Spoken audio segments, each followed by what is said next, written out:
সত্যি খুশি হয়েছেন আজ আপনাদের মতো ভক্ত সঙ্গ পেয়ে। ভগবান ভক্ত ছাড়া থাকতে পারেন না। ভগবান বলেছেন, ভক্ত আমার মাতা, ভক্ত আমার পিতা, ভক্ত আমার গুরু। আদর করে নাম দিয়েছে, আমার নাম বাঞ্ছা কল্পতরু। ভক্ত দিলে খাই, না দিলে উপবাস যাই। ভক্তের হাতে প্রেমের ডুরি, ভক্ত আমাকে যেদিকে ঘোরায় আমি সেই দিকে ঘুরি। তাই গৌর হরি। ভগবানের বাড়ি কোথায়? হ্যাঁ, ভগবান বললেন আমার ঘর বাড়ি নেই, ভক্ত যদি আমাকে ডাকে আমি তার বাড়ি যাই। না তাহলে গৌর হরি, গৌর হরি। তাহলে ডাকতে হবে তো না, তবে কিসে আসবে? আজ বিনাতি রাধা নাম গাইতে গাইতে দেবর্ষী নারদ তিনি দ্বারকায় যাচ্ছে। বা ভগবান কৃষ্ণচন্দ্র দ্বারকায় সিংহাসনে বসে আছে। হঠাৎ রাধা নাম, যে নাম কেউ জানে না, রাধা নাম শুনে চিৎকার করে গোবিন্দ সিংহাসন থেকে নেমে ছুটতে ছুটতে আসছে আর বলছে,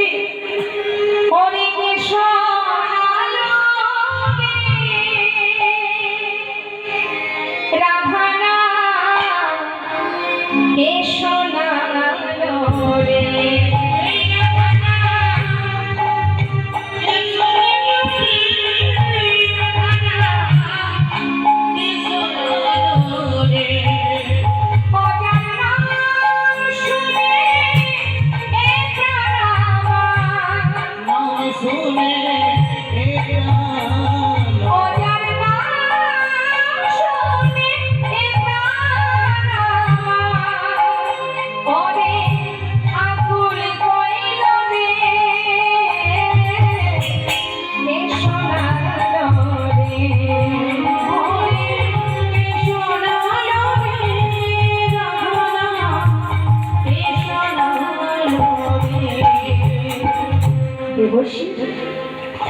দেবর্ষী, তুমি এসেছো?